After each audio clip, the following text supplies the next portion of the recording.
Para sa mga kwento ng pagbangon at pagiging kampeon ng mga atleta, ako si Jed Eva, ang chairman ng Nowhere to Go But Up Foundation. Para naman talakayin ng mga hamon at pagbabago sa industriya, ako naman si PG Galang, miyembro ng Nowhere to Go But Up Board of Trustees, and we are your hosts. Mga ka-sports, samahan nyo kaming pag-usapan ang mundo ng pampalakasan, whether it's about historic events in sports, the changes and challenges in the industry, or just to highlight outstanding athletes. This is the show for you. Yes, and this is where we talk about our love for the game. Your one-stop shop for everything sports, athletes, and the leagues. We will get into the works and ways. We will dive deeper into different stories for the fans, by the fans. This is TVUP, and we bring you Inside the Games.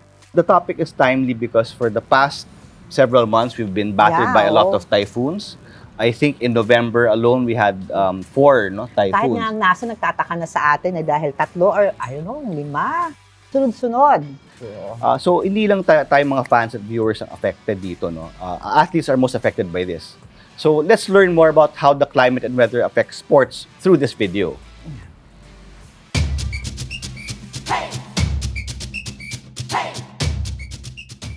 Sports are often shaped by the environment we grow up in. In the Philippines, our tropical climate gives us the perfect place for sports like beach volleyball, played under the sun on our beautiful shores. Meanwhile, in colder countries, ice hockey thrives in frosty arenas, a sport as foreign to us as our scorching heat is to them. But climate isn't just a backdrop for sports. It can also pose serious challenges.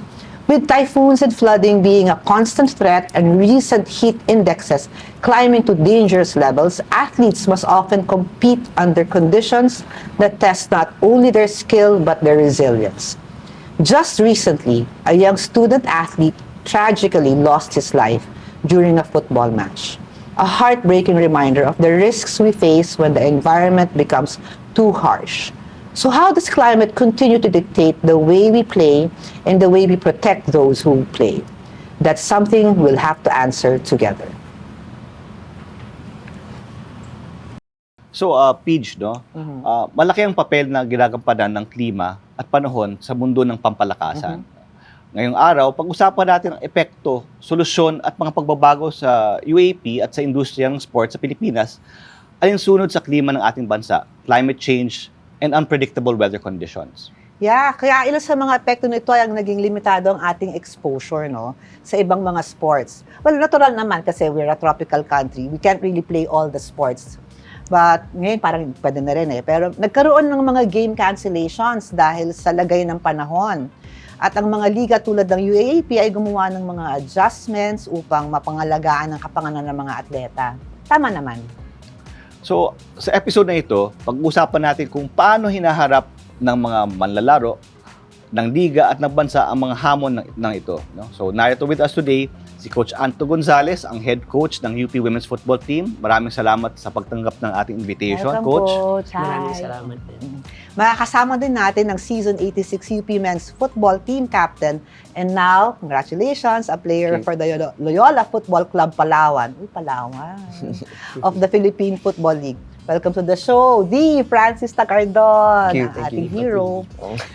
And last but not least, ang kalusugan ay ang kanyang advocacy sa buhay. Siya ay naging student athlete ng iba't ibang sports at nagtapos ng medisina upang magtrabaho sa field ng ophthalmology. Siya rin ang OIC ng Housing Office at nagtuturo rin sa College of Human Kinetics dito sa UP Diliman. Please welcome Dr. Alfred Tengonchang. Okay. Thank Did I get that right? Yeah, Tongue twister, okay. Challenge Doc. para Thank you, climate Doc. change ang last name ni Doc Doc Alfred na lang pwede. Actually, mas madali. Doc Alfred. So, let's start the ball rolling, So, paano ba na-affect ng climate yung isang bansa, particularly sa world of sports, And what sports you think are really affected by climate change because of the heat or because of the rains? Siguro si Doc. Well, actually, yung climate naman talaga, we cannot control that, So, let's say kung tayo, dito, yung sports natin, it's more of a tropical country. Yeah. So, yung sports natin is more, syempre, when we start as kids, kung bata ka, pwede ka mag-basketball sa labas, pwede ka mag-football sa labas. Hindi na ata pwede ngayon yun. Diba? Pero pag let's say, kunyari sa US, may winter. That's why we're not really inclined na what do you call this, mas magaling tayo sa hockey or sa snowboarding. Pero makukulit ng mga Pinoy, di ba? Ah. Nagko-compete na rin tayo sa hockey tsaka sa ice skating. Yun yung yung maganda doon. Pero yung climate kasi, of course, tropical country tayo, yung heat indexes, so our climate is more of dry Yes. and wet. So, obviously, ma-affect tayo kung binabagyo tayo. There are a lot of cancellations or postponements. Kung mataas din yung heat index, magkakaroon din ng postponement. Actually, heat index. Yeah. Marami ba kayo nagiging pasyente lalo ngayon? Sa Tas mga athletes ngayon, sa UP, dahil ganyan. Even, not just for the games, for practices mo dong, di ba? Katulad yun, di ba may namatay na nga na bata. I think he was only 14 years old, no? Yung sa football. Heartbreaking for the parents. So, ngayon, yung mga ating kasama ko po dito, yan, yung mga sa football, mostly sila talaga yung mga apekto nun kasi more of open. Yeah. Coach, for example, you've been coaching the game for, I don't want to say how many years. We don't want to give away. Parang reveal the batang-bata age. naman si Coach. But, so, have you really noticed how the heat has affected the game or how it's being played now, especially in the UAP? Definitely. Even if the skill level, the athleticism of the kids these days have also progressed, no? We cannot deny yung impact pa rin, the negative impact of the extreme heat, no? Lalo na. Definitely, for example, sa football. So, we have this strategy in defending wherein we like to put, kumbaga kung sa basketball, full court press. Yes. So, that's one good strategy for a team to utilize so they can, score more goals. But because of extreme heat, you cannot do that the whole Papagod game. sila Yeah, masyado. so you're gonna do that in spurts. Like, first 15 minutes, you go high press. Second 15 minutes, okay, parang half court press, or like you go into a team block, no? So ako as a coach, it compromises definitely how you wanna play. So you have to adjust also. And there's a tendency also towards the end of the game, the last 15, 20 minutes, there's a noticeable drop in performance. So, for example, Coach, nung unang time na nag-start kayong mag-coach, mas ginagamit niyo yung full court? Tapos ngayon, parang nag-a-adjust kayo? Yes, definitely. Because yun nga, you have to consider talaga the impact of the heat. Kahit na nag-iba na condition yung schedule. Kasi ngayon, di ba, parang iniba na yung schedule ng football. Actually, during my playing years, we had 9 a.m. games, 1 p.m. games, and 3 p.m. games. Wow. Actually, yun yung scheduling. 1 p.m. Yung Yun yung kasama scheduling. Wala kaming evening games before. So, mas malamig. Kasi walang ilaw pa noong panahon na yun. Oo. And hindi pa siya kasi kino-cover. Yeah. But what I can say is like, at that time, Presko pa. finishing the game really strong wasn't much of a problem.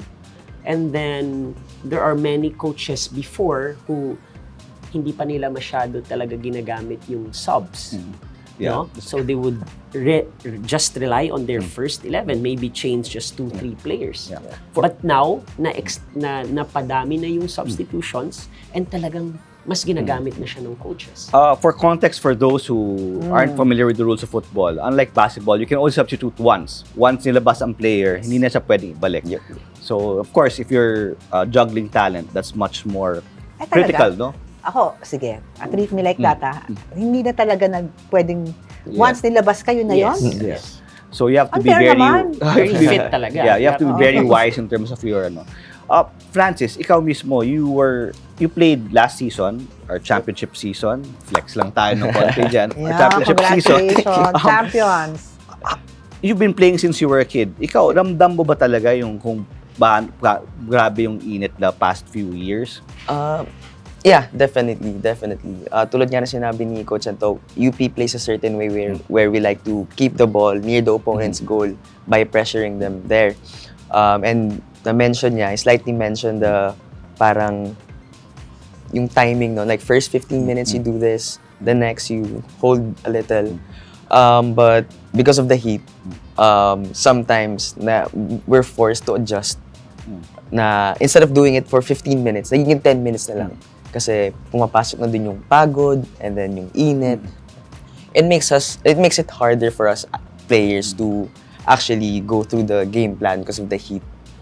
So it really has a huge impact, especially on the players. I understand the UAP made some certain rule changes or policy changes during last season to deal with the heat. Can you maybe touch on some of those? Like, I think you had water breaks. Yes. Yeah.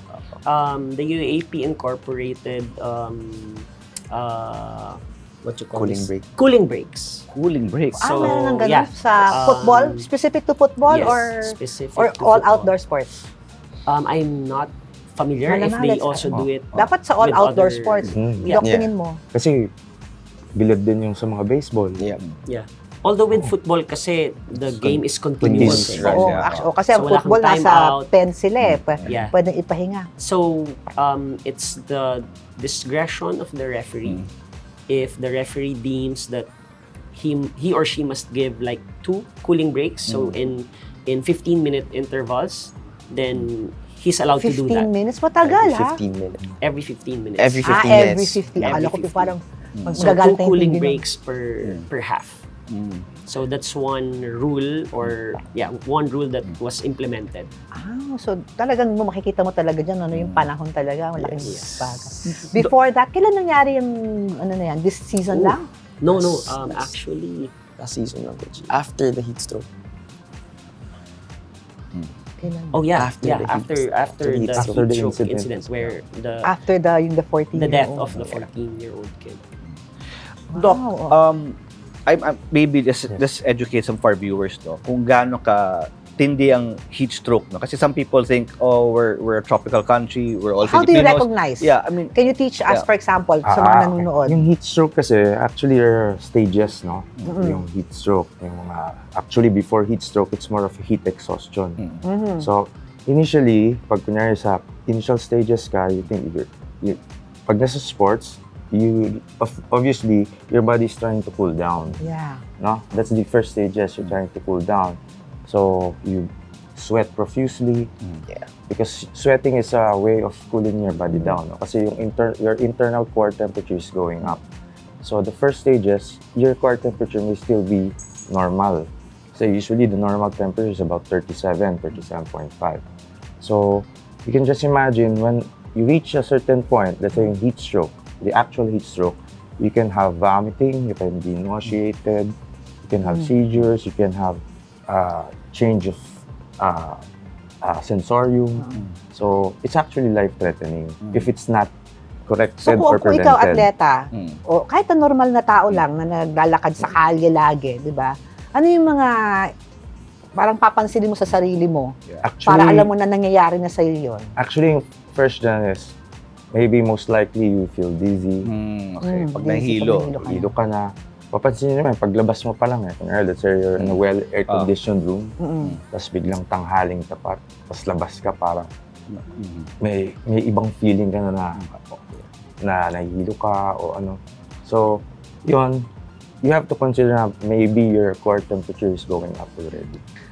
Actually, for athletes, mas mahirap ma-recognize yung ganung, naiisip ko na mas mahirap ma-recognize yung ganun. Kasi normal sa kanila yung, they're in a stressful situation. So if they feel they're sweating profusely, or if they are feeling so much fatigue, yung to distinguish whether it's already heat stroke or just a normal thing that they're experiencing during the game. So kung ikaw, I mean, how do you tell yourself na, oh, pagod to or kakaiba na to? How would you know? Hindi mo alam, ano? Mahirap. Mahirap, Sobrang sabi ko mahirap. na eh. But yeah, definitely yung cooling break na na-mention ni Coach Anto, it really helped a lot kasi you have time to go in the shade, drink cold water, put towels in your face, sa Dapat batok. siguro during those cooling breaks, mayroon sila ng mga temperature, take yung internal. Mali mo, nag-overheat na pala sila para sa sakyan. So this season, the UAP took a rather drastic step to address this by shifting football from the second semester to the first semester. So, Coach Anto, ikaw, as a now coaching the women's football team, what are your reactions to this change in the schedule? Sa akin, it's a good adjustment because ako as a coach, I'd rather have the players not play under like it's extreme heat, no? Kung may cancellation because of the rain, I think That's ako better. better than risking like a life, no? Siguro I think doon sa side ng UAAP because hindi siya agad na Andito training time nyo. na establish na September na Yeah. because we ended the season May. Yes.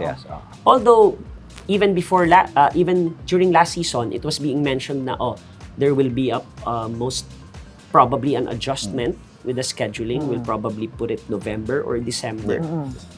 So medyo nagulat kami na biglang September. So very short Season. short transition. Training and No? season. Very short transition.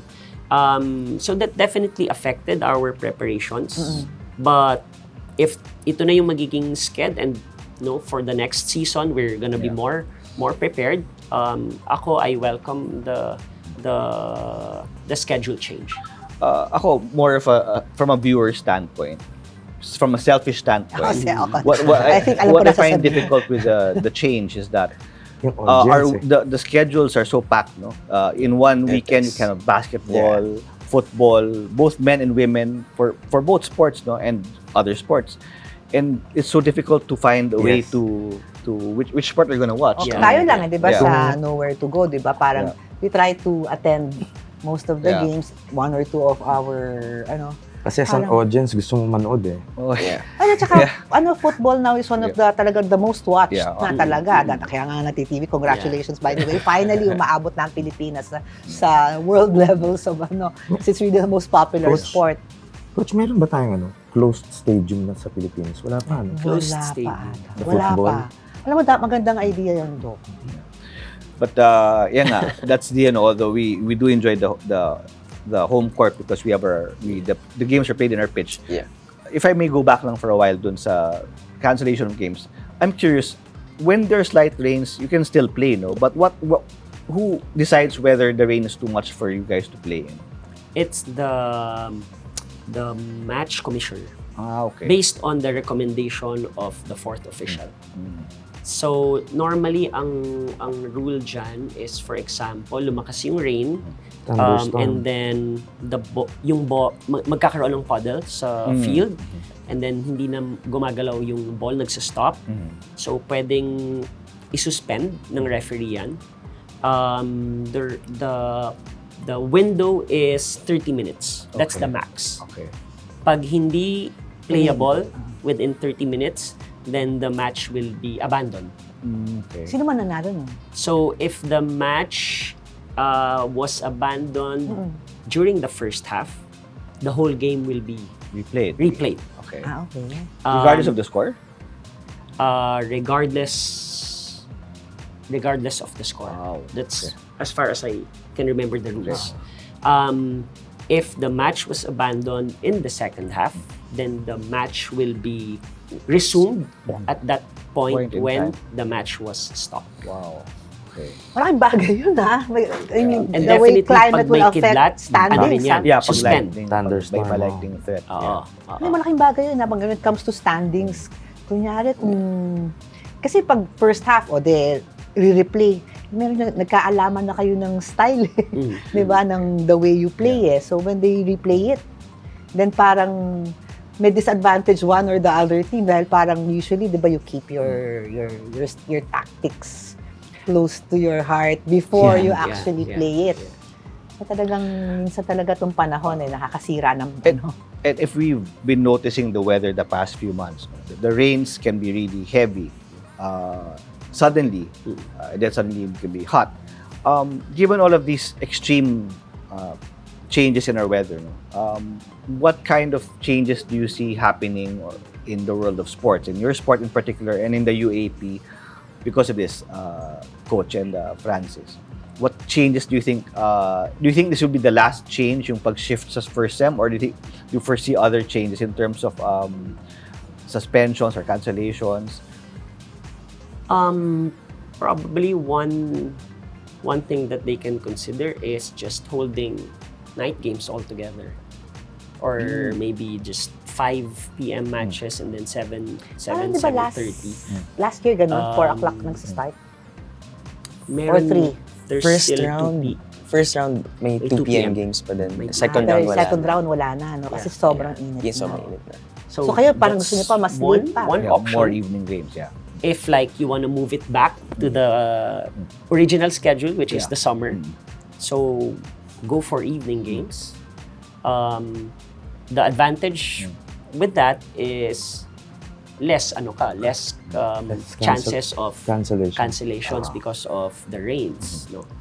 And yun nga, yung in regards to the overall sports calendar, maganda din na nahihiwalay yung football. The premier sports. Oo, because parang after the first sem, 'di ba, parang basketball yung gusto talagang puntahan. At least sa second sem, andyan yung football, yung volleyball, no. Hindi tulad ngayon na medyo Oo nga, nag-aano Sabay. kayo eh. Nag-aagawan yes, kayo ng oo, audience oo, eh. Yeah. Ikaw, Doc, what precautions do you think the UAP has to maybe consider in addition? Kasi now we see first aid, nandun yung mga first aid, di ba? But what other precautions do you think that they should do to prepare for itong mga extreme weather conditions? Actually, yan magiging big question talaga. Pero kasi let's say we cannot control the weather. So let's say even though you have a very good schedule, tapos biglang nabagyo, we are forced talaga to cancel, no? So it's more of ayaw mo naman natin ma-aksidente or magka-problem yung mga athletes, bata. no? Ano yung mga bata? Pero minsan may nakakalimutan sila na frequent cancellations. So, I think the public feels na yung athlete na yan they're always at their peak. Kala nila at peak sila 365 days of the year. But actually, that's why we have our pre-season, off-season, pre-season. Because these athletes, ko lang, no? So mahirap pag may cancellations talaga, no? Kasi they're starting to peak at their level during the season of competition. Yeah. So if there's continuous cancellation, even an elite athlete won't be able to sustain that their level of competitiveness. So if you lengthen the season because of cancellation, the athletes can have injuries. They're more injury prone because they start to wear down. They start to overtrain. So that's why you want to compact the season to their schedule. Kasi they're peaking eh. If they lose their peak, So masyadong matagal. Injuries naman na lang. they might peak too early. So they're gonna force their body. At the long run, they will get more injury. Or if they peak too late, their performance is also subpar during the needed competition. Ganda yung point ni Doc na there's also that sports science as to yung physiology ng mga athletes, no, na how they when to peak and then nadi-disrupt siya. It's not just it's not just the schedule but also the athlete itself. Will be Himself or affected. herself or themselves or it's hindi ko na alam yung mga pronouns ngayon. Themselves. So, If I may add, yung nangyari with the men's team now, kasi 2 game days sila nagkaroon ng cancellation. And hindi naman ma-move na ng UAAP yung football calendar. Yeah. So what happened was they squeezed in the canceled games into so the men's team will be playing 4 games In 2 weeks. in 2 weeks. Ang tindi naman nun. So, yun Nakapagod. So that's one disadvantage. And these are student athletes, no? Na you also have to consider the academic load that they have. But because of the cancellations nga due to the weather, walang choice ang UAAP but to squeeze in the games, no? Ako, so going back, maganda summer talaga eh. Kasi usually cancellations during summer, madalang. If kunyari, let's say, Sa basketball, even though it's indoor, it can be canceled because of a typhoon. Yung football naman, can be canceled because of a typhoon. Pero sa summer, let's say yung football can be played in the evening kung maganda yung field na may ilaw. Or maybe some day in the future, meron tayong covered football field. Ayun, actually, siguro kita manawagan tayo sa mga like the pinauukulan for like funding. like Kasi the yun ang Astrodome of naisip ko Texas rin. ata. That's Diba? I think yung naalala ko lang, kasi hindi ako sure, no? I think Astrodome football field in Texas is one of those stadiums Wala, na pupunta ba fully tayong Texas? air-conditioned. Dapat dito na.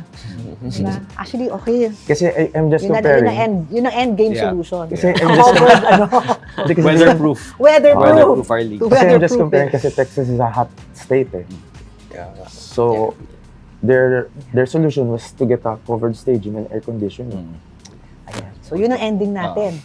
A covered stage. A covered If we're really gonna revert back to putting football during summer, it's yun nga ang responsibility na talaga is nasa coaches and nasa players to ensure that they are in tip-top shape, na even under extreme heat, they can play safely.